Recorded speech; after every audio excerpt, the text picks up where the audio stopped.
Hey folks, how you doing?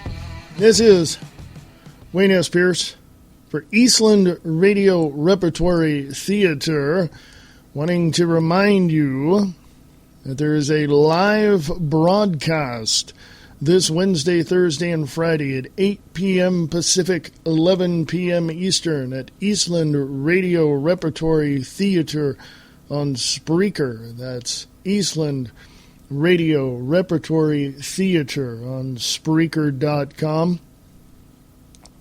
You can also go to the website at eastlandradiotheater.weebly.com. We have some Halloween stories to tell you. So anyway, and there is a surprise. So, come join me live Wednesday night, Thursday night, Friday night, 8 p.m. Pacific, 11 p.m. Eastern, Eastland Radio Repertory Theater on Spreaker.com, or go to eastlandradiotheater.weebly.com and listen to Halloween shows that we have with a special show on those evenings, and I will tell you more that night on Wednesday the 29th. So come join me Wednesday the 29th, which is 2 days from today, or whenever you're listening to this, October 29th, 2014, for a live Halloween special broadcast from Eastland Radio Repertory Theater and New West Theater. Yes, it is a Halloween special. Yes. So check that out. Go to eastlandradiotheater.weebly.com for more. Yes. We have that coming up. And as far as I'm concerned, there's lots of surprises around the corner. So stay tuned. But let me go take a slight little break, and I shall be back. I have a few things to talk about. I did a podcast earlier. You can probably catch that. But I'll just consider this a mini podcast. I'll finish it whenever I feel necessary. I don't know. But anyway, you have any questions, concerns, comments, even if you disagree with me, you can email me at freeamericaradio@usa.com. freeamericaradio@usa.com. More than happy to hear what you have to say, and we'll discuss it. So I'll be back right after this. America Matters. Enthusiastically entertaining, educating, enlightening everyone everywhere, while including a unique mix of all forms of media, including the internet, with continual live streaming available for all their shows. Their website is www.americamatters.us. Listen to America Matters on 101.3 Renegade Radio, krng.streamon.fm, or 99.1 FM Talk Radio, weekends at 99.1fmtalk.com, or 12:30 a.m. at 1230kjfk.com.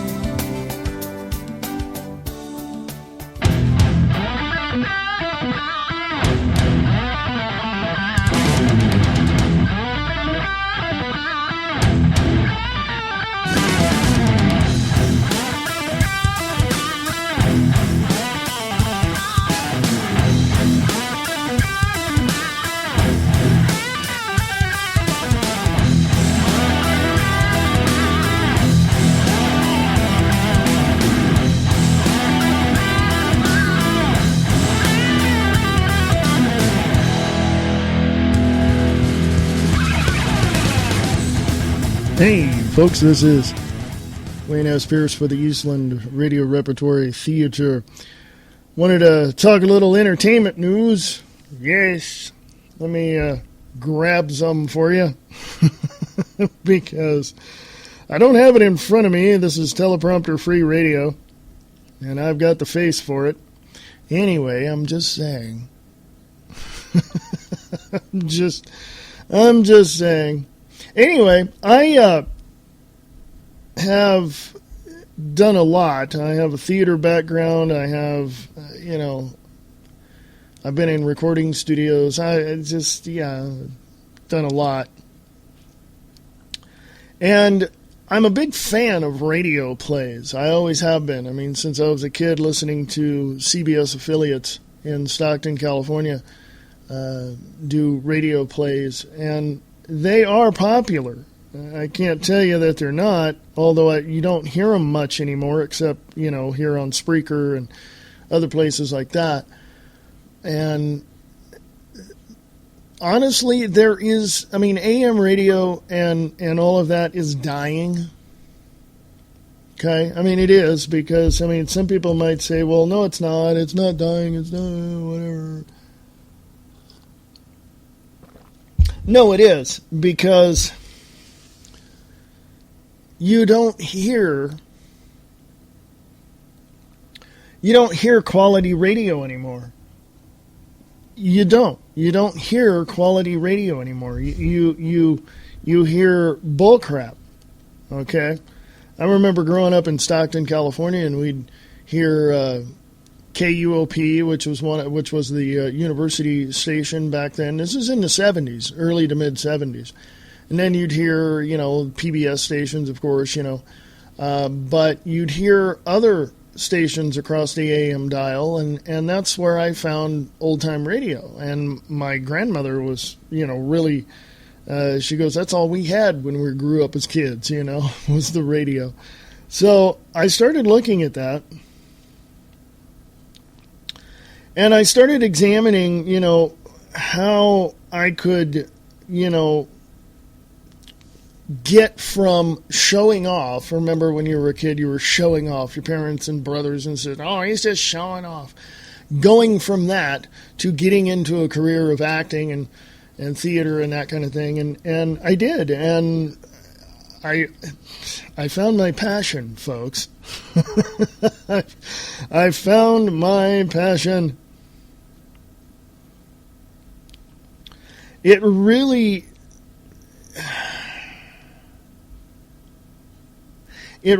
took a lot for me to get over my stage fright, and I had a lot of it when I was a kid. Even though I was showing off, I would do it because it was a way for me to, hey, pay attention to me, but then when people were pushing me away, well, that, kind of psychologically, did a number on me for a long time, and until I was, later on in life, and I realized, what, this ain't, I'm just going to do this. I'm just going to go and audition for a show and see what happens. I did, and I got the show. So that was, I got the part, and I'm like, holy crap, that was pretty freaking easy, and so I got over that. And I don't know if there's any actors or actresses out there, but I can tell you this much. It's so much harder, so much more difficult to get over your own, inhibitions than it is to get up in front of people. It is, because you think, well, what's that phrase? We are our own worst critic. So that whole issue has just been, had weighed really heavy on me at that point. And for some reason, I'm using my cell phone to bring stuff up, and it's freaking out and flipping out and doing all kinds of crazy crap. So I'm just going to go to another website. And want to go to, and thank you, Entertainment Weekly. So I just want to give them the credit for that.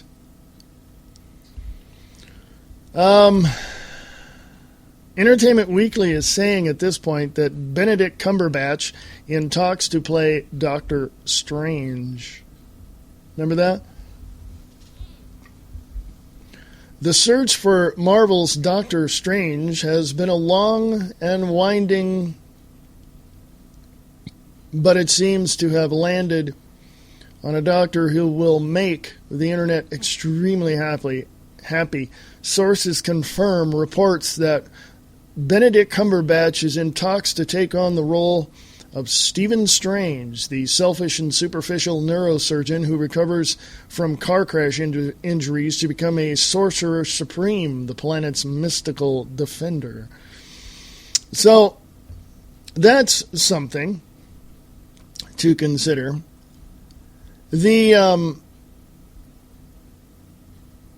thing that I find, I saw the Fantastic Four, and I thought it was pretty good, but I don't know.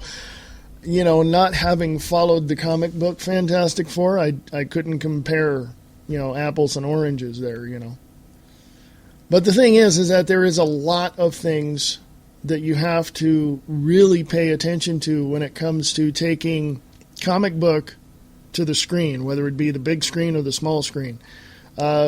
Recently, I've been watching The Walking Dead, and I saw an interview with the creator of The Walking Dead, and he just, it just went from there. He said it took on a life of its own, basically, is what it was. Not his words, but from what he was saying in the interview, the impression I got was it just grew legs and took on a life of its own.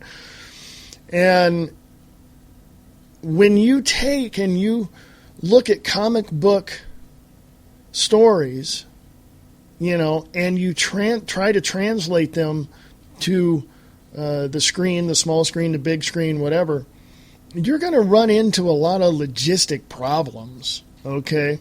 And I see that coming out of having a theater background as I have, I see that when they take very famous, they do this in two ways, the theater community. They take very famous movies and turn them into musicals, or they take very famous award-winning musicals and turn them into movies. Okay, so you have to really, really pay attention to how all of this translates from stage to screen or from comic books to screen, because you're going to leave something out. For instance, one of my, I've got a lot of favorite musicals that I really, really enjoy watching, and one of them was Rent. And I heard in 1996 when it came out and all that, because I was, into theater at that time and as well, and I heard about this fabulous Pulitzer Prize winning, award-winning musical on Broadway or in New York. And I really didn't think too much of it. But then 9 years later, when the movie came out, I thought, well, let me do this. I saw the movie, not then, but I've seen the movie, since. But now I can look at Rent and look at the filmed live on Broadway, the final 2012, or was it 2008? I have the DVDs here. And I looked at how they did it on stage and compared it to how they did it in the movie.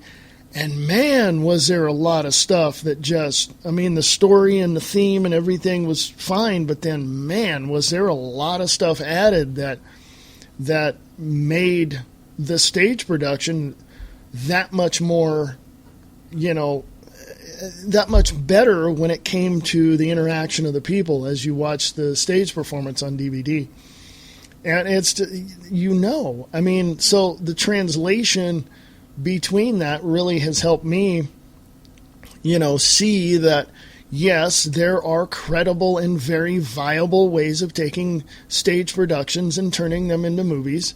So here we are looking at comic books being translated into this big screen or into the small screen. Is there something that you can that you have in the story that lends its direction to a bigger screen or a smaller screen adaptation of it? And even books for that matter. The Shining, Jack Nicholson, big movie, Stephen King, author, remake with Steven Weber, this kind of thing, but they went more by the book, so point is when you take something as credible as a Marvel comic or a DC comic and you translate that to the screen, don't you think it would be much more credible or much more adaptational to just translate exactly what's in the comic book to the main screen, to the big screen or the small screen? I mean, wouldn't it? It'll lend credibility to the author and the story, wouldn't it? I'm just saying. I mean, those are questions that have to be asked. But anyway, here in the biggest little city in the world, Reno, Nevada, we have several theaters, which I have not been to as far as seeing any shows, and these are small community theaters. I've been to the bigger theater, which is the Pioneer Center for Performing Arts, and I saw Jesus Christ Superstar there in 2007. And I have to tell you, watching the movie and watching the stage production, both with Ted Neely, by the way, respectively, watching that, I have to say that one of the main things that stuck in my mind was it didn't deter. It didn't, deter from the story. It didn't deter from anything. The movie and the stage production were almost identical. Okay, I mean, as far as, everything was there was no, in the movie, translating it, Norman Jurison, who made the movie, translated it from the stage to the screen, filmed it in Israel and all of that. And it didn't, there was no change as far as, production goes, is what I'm saying, as far as going back to the comic books, translating them to big screen or small screen. There's no change in that. And it's like, it really worked, So here in Reno, Nevada, we have Baruka Theater, and we have Reno Little Theater, and we have a lot of other little tiny mom and pops too as well. But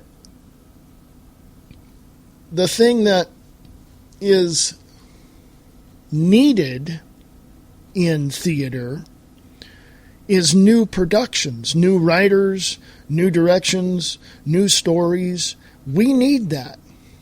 Now, my whole point of the last 20 minutes is this. We're rehashing all of these, things. We're having revivals in theater. Yes, that was popular. Let's bring that back. Or, we have remakes in movies or reboots and little, the story's the same, little bit different, atmosphere or environment in the story, that kind of thing. So why are we doing that? We need new stories. We need new, we need an injection of ideas in entertainment, and we don't have that. We don't have that at all. And it's not to,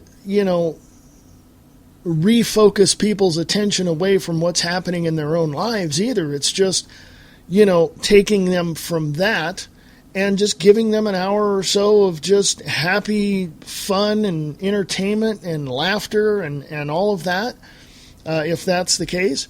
And then, having them enjoy their night when they leave a theater, whether it be a movie or a live performance, And we don't have new blood, new stories. We don't have new writers. We don't have new ideas. It's being rehashed all over the place. So we have to change that. And it really has to make a difference as far as the community, the theater community, the entertainment community. So here in Reno, Nevada, let's do that. Let's change a few things around and add a few things and support others, not be cliques like there are in some areas. We need to support the entertainment community in Reno, Nevada, and I really believe that. So in the meantime, I am going to take a slight break. Not going to be long. I shall return. Email me at Eastland Radio Theater at USA.com. Eastland Radio Theater at USA.com. Go to eastlandradiotheater.weebly.com. October 29th, 30th, and 31st from Eastland Radio, Repertory Theater, and New West Theater, a Halloween special. 8 p.m. Pacific, 11 p.m. Eastern.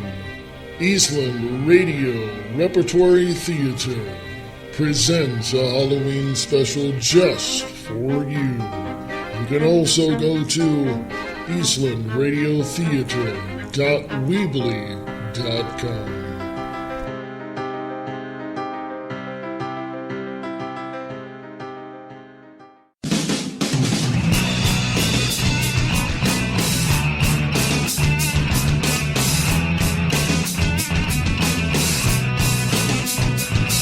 Get your morning started with the Morning Brew on 92.6 The Blitz. Music from the 60s, 70s, and more. The Blitz 92.6. Go to radiorocktheblitz.blogspot.com.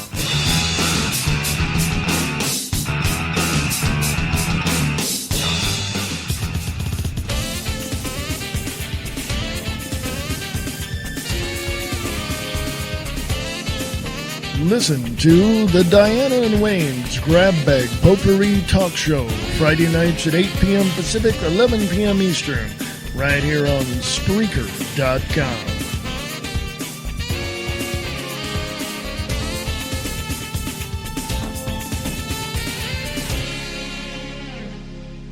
See that car in your rearview mirror? The driver wants to kill you. Don't take it personally. You just happen to be in the way.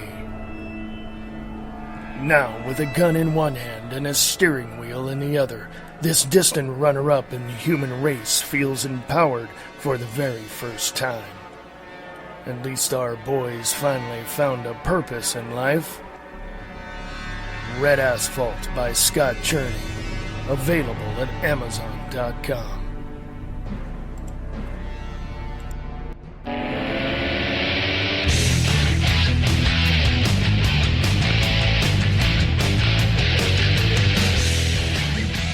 Hey folks, how you doing? This is Wayne Pierce from the Eastland Radio Repertory Theater. I'm glad you're doing well today. Oh, jeez. Oh my God. Go to eastlandradiotheater.weebly.com for more information. I was just having a moment there, sighing and looking around at all the other stuff. Before the break, I was talking about that Hollywood and New York and all of that don't have any original ideas.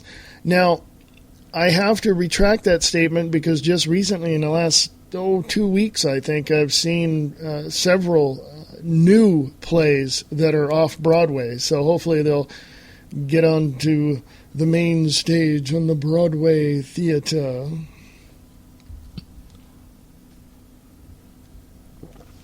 Coffee, folks. Have to have coffee. Anyway, what do we do as far as productions? What do we do? I mean, you know, there are some productions I've seen throughout my career where I'm listening to the actors on stage. It's a relatively small theater, and I can barely hear them. You know, and they're projecting as much as they possibly can. And it's one of those things where, can you get a mic on that person? Now, most people, if you look at the bigger productions and you see that they're mic'd and you see that the audio is fine and all that, that's okay. I'm okay with that. I'm okay miking the actors. I'm fine with that. But it's when you have a small theater and you don't have the budget to get all the fancy sound equipment, and the actors actually have to project. You know, they actually have to project. And this is when the training that they had, if they had any, comes into effect. You know what I'm saying? And so they have to project. One of the directors I had was telling me at one point that, you need to project. You need to, if you're yelling and you hear yourself yelling, you're doing good. And I'm like, what?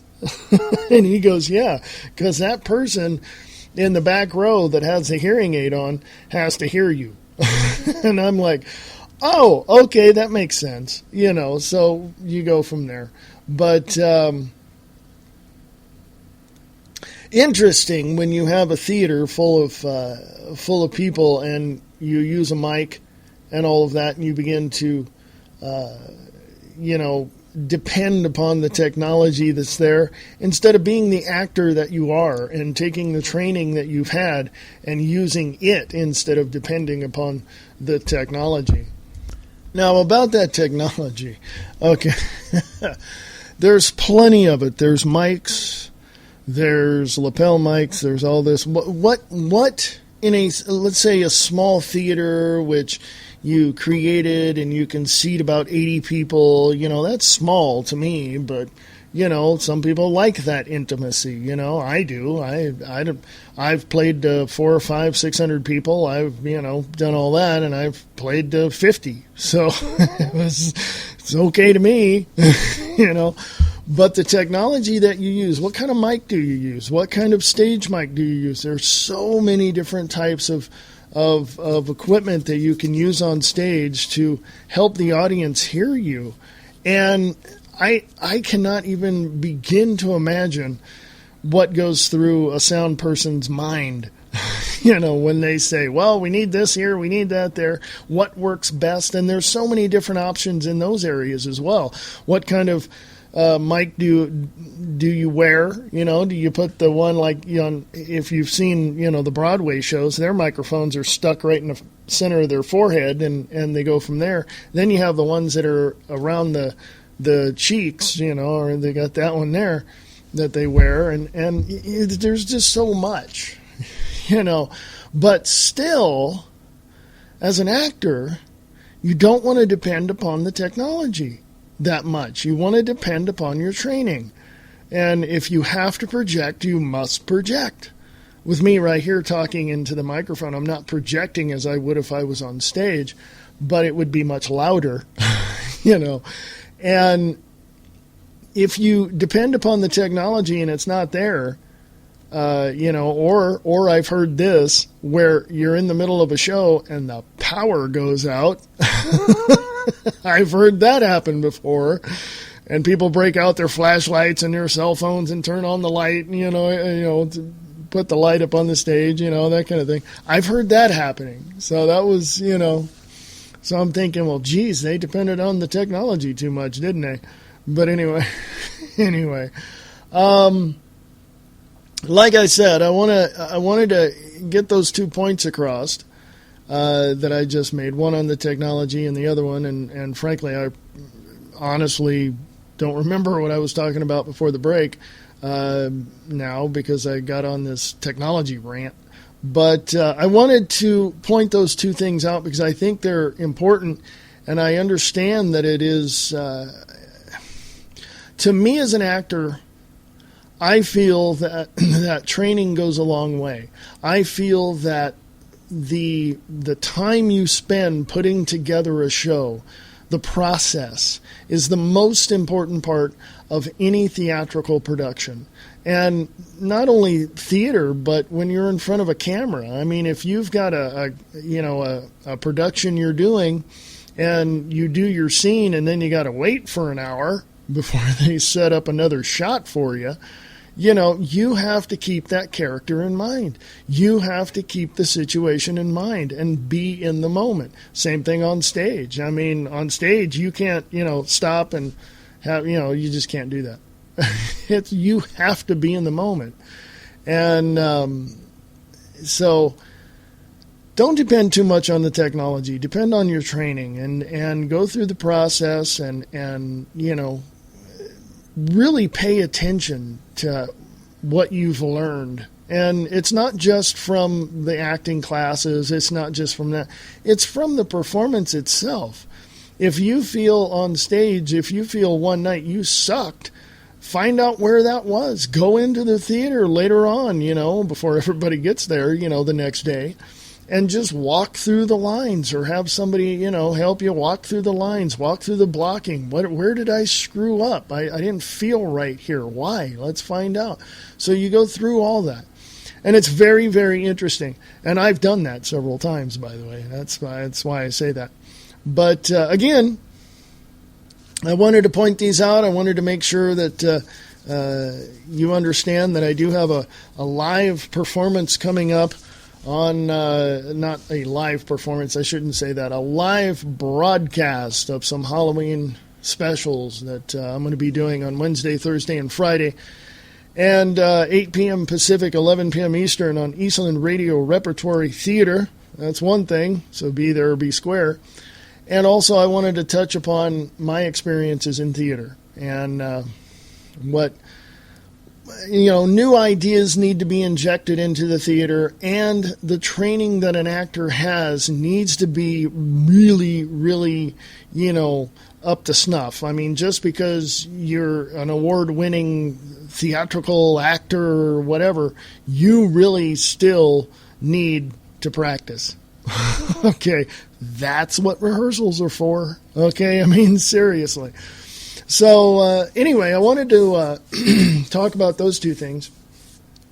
Also, locally, in the Reno, Nevada area, in the biggest little city in the world, I have a new website coming up. Stay tuned for more news on that. And you can be a part of that, by the way. So please pay attention to Eastland Entertainment on Facebook. Eastland Entertainment on Facebook, because I'll be putting more stuff up there. I haven't used that in a long time, so I'll be putting some stuff up there regarding the website, regarding other things in the entertainment section around town and all this. So, anyway, hey, folks, I got to get out of here. I got things to do, man.